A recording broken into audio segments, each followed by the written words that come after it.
નમસ્કાર મિત્રો, કાચો ગુજરાતીના આપ સૌને જય શ્રી રામ. કાલે બજેટ આવી ગયું, જોયું હશે. એસટીટીએ થોડો ધડાકો કર્યો, પણ મિત્રો એસટીટી આપણા લોકો માટે છે જ નહીં. એસટીટી ઓપરેટર્સ માટે છે. એસટીટી એમના સટોડિયાઓ માટે છે. એનું એફએનડો આપણા માટે પ્લેટફોર્મ છે જ નહીં. એનું આપણે તો રિટેલ ઇન્વેસ્ટર્સ છીએ એટલે આપણે બહુ ચિંતા કરવાની જરૂર નથી. પણ એ લોકો વેચે એટલે માર્કેટમાં થોડી ઉથલ પથલ થાય, જોયા કરવાની. એ બાકી બહુ લાંબો સમય ચાલવાની નથી. એ સિવાય બીજું શું છે તો કે ટેક્સ રેટ તો રિડ્યુસ નથી કર્યા એમણે ઇન્ડિવિજ્યુઅલ્સ કે, કારણ કે ગયા વખતે બહુ કરેલા તો જરૂર નહોતી એની. પણ ટેક્સમાં કમ્પ્લાયન્સીસ એમણે બહુ સરળ કર્યા છે. જે લોકોના લોંગ પેન્ડિંગ કેસીસ હોય, એનઆરઆઈના જે બધા કમ્પ્લાયન્સીસ હોય, એ બધા બહુ ઇઝી કર્યા છે. એટલે એ લાઈફ બધા માટે ઇઝી કરી છે, બહુ સારું કામ કર્યું છે. બીજું એમણે કર્યું છે કે એનઆરઆઈ ડાયરેક્ટ શેર બજારમાં ઇન્વેસ્ટમેન્ટ કરી શકે પોર્ટફોલિયો ઇન્વેસ્ટમેન્ટ સ્કીમ થ્રુ. એની અમુક લિમિટ રાખી છે, પણ આ બહુ સારું છે. એટલે એમને વાયા કંઈ કરવું પડે નહીં, ડાયરેક્ટ એમના નામ પર થાય. ગિફ્ટ સિટીનો હોલિડે એમણે એક્સટેન્ડ કર્યો છે ને ગિફ્ટ સિટી સિંગાપુરની કક્ષાએ લાવવાનો જે પ્લાન છે તે ખૂબ આગળ વધી રહ્યો છે. એટલે સિંગાપુર જેવું ફાઇનાન્શિયલ હબ આપણું ગિફ્ટ સિટી થવાનું છે. જે મોદી સાહેબ ગુજરાત સીએમ હતા ત્યારે એમણે જે ડ્રીમ પ્રોજેક્ટ હતો, પીએમ બન્યા પછી એમણે ખૂબ વેગ આપ્યો છે. આ બજેટમાં પણ વેગ મળ્યો છે એના માટે. હવે જે ગોલ્ડના સોવિનિયર બોન્ડ હોય છે, જે ગવર્મેન્ટ બહાર પાડે છે, પછી એની પર ટેક્સ એક્ઝમ્પશન હોય છે. પણ એ જે આજે મેં બોન્ડ લીધો હોય ને તમે મારી પાસેથી ખરીદો, એની પર બી ટેક્સ એક્ઝમ્પશન હતું. એ એમણે ગવર્મેન્ટે કેન્સલ કર્યું છે. કેમ કર્યું છે તો કે ગોલ્ડમાં જે સ્પેક્યુલેટિવ એક્ટિવિટીને થોડી ઠંડી કરવા માટે.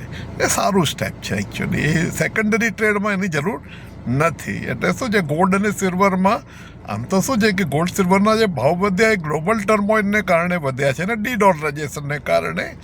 પણ જે ઓવર હીટિંગ થાય એના બધા ફેક્ટર્સ છે એમણે ધ્યાનમાં રાખ્યા છે. ને સેકન્ડરી સોવિનિયર ગોલ્ડ બોન્ડમાં એમણે ટેક્સ એક્ઝમ્પશન બંધ કર્યા છે. બીજું શું કર્યું છે તો કે ધોલાવીરા, એ જે કચ્છનું હેરિટેજ ટાઉન કહેવાય, જે 5000 વર્ષ જૂનું છે, એને એ લોકો ટુરિઝમ સ્પોટ તરીકે ડેવલપ કરી રહ્યા છે. એના માટે ઘણું બધું આપણે બજેટ આપ્યું છે. અને એવા ઘણા બધા 4-5 સ્પોટ એ લોકો જે હેરિટેજ સાઇટ્સ છે ડેવલપ કરી રહ્યા છે. ડેરી ઉદ્યોગ માટે જે સારા ન્યૂઝ એ છે કે કેટલ ફીડ જે છે એની પરનો ટેક્સ એમણે માફ કરી દીધો છે. ઇનપુટ જીએસટી અને બધું એમણે માફ કરી દીધું છે. બહુ સારું કામ કર્યું છે એમણે. અને ટેક્સટાઇલ માટે છે કે એમણે હાઈ ગ્રોથ ઝોન આઈડેન્ટિફાઈ કર્યા છે, સુરતથી માંડીને, તાપીથી માંડીને, નવસારીથી માંડીને વલસાડ સુધીના. એટલે હવે ટેક્સટાઇલ ખૂબ વિકસવાનું છે. ખાલી સુરત સુધી નહીં રહે, સુરતથી વલસાડ, તાપી અને નવસારી થઈને વધવાનું છે. એટલે ટેક્સટાઇલ માટે બહુ સારા સ્ટેપ્સ લીધા છે. હવે જે મેડિકલ હબ્સ પણ એમણે ક્રિએટ કર્યા છે ને, હેલ્થ બજેટ 1.06 લાખ કરોડ એમણે આપ્યું છે. એટલે 5 એવા મોટા મેડિકલ હબ ક્રિએટ કરવાનું એમનું પ્લાનિંગ છે. કેન્સર પરની જે ઇમ્પોર્ટ ડ્યુટી 0 કરી દીધી છે, બહુ સારું સ્ટેપ છે એનું.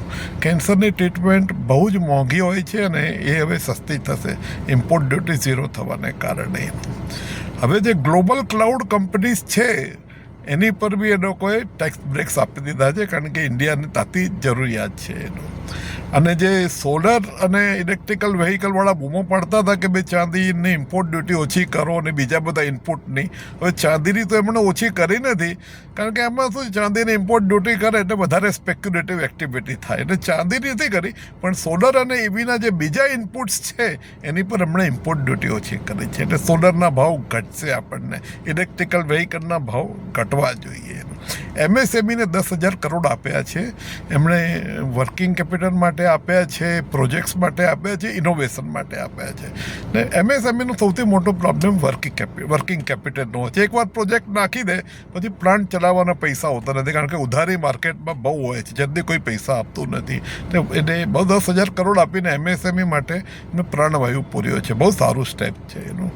ઘણા બધા ટેમ્પલ ટાઉન્સ ક્રિએટ કરશે. ધારો કે અયોધ્યા છે, વારાણસી છે, એવા બધા ઘણા બધા ટેમ્પલ ટાઉન્સ અને ટેમ્પલ બેસ્ડ ઇકોનોમી જે આપણી ઓરિજિન હતી એ દિશાની અંદર એમનું મહત્વપૂર્ણ સ્ટેપ છે. આપણી લાઈફ જ ટેમ્પલ સેન્ટર્ડ હતી, મંદિર સેન્ટર્ડ, એનું કોમ્યુનિટી ટેમ્પલ સેન્ટર્ડ હતી અને ઇકોનોમી ટેમ્પલ સેન્ટર્ડ હતી. એ દિશામાં બહુ મહત્વપૂર્ણ એમને પગલું ભર્યું છે. અને ફાર્મા ફાર્મા કંપનીઝને એમણે 10,000 કરોડનું પેકેજ આપ્યું છે. એટલે આ જે થોડાક હાઇલાઇટ્સ છે કે જે ગવર્મેન્ટે આપી છે, આપણે દુઃખી થવાની જરૂર નથી. આપણા ઇન્કમ ટેક્સ ઓછો થયો નથી, એટલે ઓછો થયો જ છે. ગયા વખતે બહુ મેજર એમણે બ્રેક આપી દીધેલો હતો, દર વર્ષે ના હોય એનું, પણ કમ્પ્લાયન્સીસ સરળ કર્યા છે. ઘણી બધી જે પેનલ્ટી હતી એને એમણે પેનલ્ટી શબ્દને બદલે હવે ફીસ લખવાનું ચાલુ કર્યું. આ પેનલ્ટી નથી, આ ફીસ છે એમ કે. અને ઘણી બધા ઇવન ઇન્કમટેક્સ ભરવાની જે ડેડલાઇન છે રિટર્ન ભરવાની, એ પણ એમણે એક્સટેન્ડ કરી છે. રિવાઇઝ રિટર્ન ભરવાની ડેડલાઇન પણ એક્સટેન્ડ કરી છે. અને ઓવરઓલ બહુ સારું બજેટ છે. ફિનાન્શિયલ ડેફિસિટ એમણે ઓછી કરી છે એટલે ઇન્ફ્લેશન નહીં આવે, અને કેપેક્સ વધાર્યું છે એટલે મેન્યુફેક્ચરિંગ સેક્ટરને બહુ વેગ મળશે. એટલે બહુ જ ઉત્તમ પ્રકારનું બજેટ છે મિત્રો.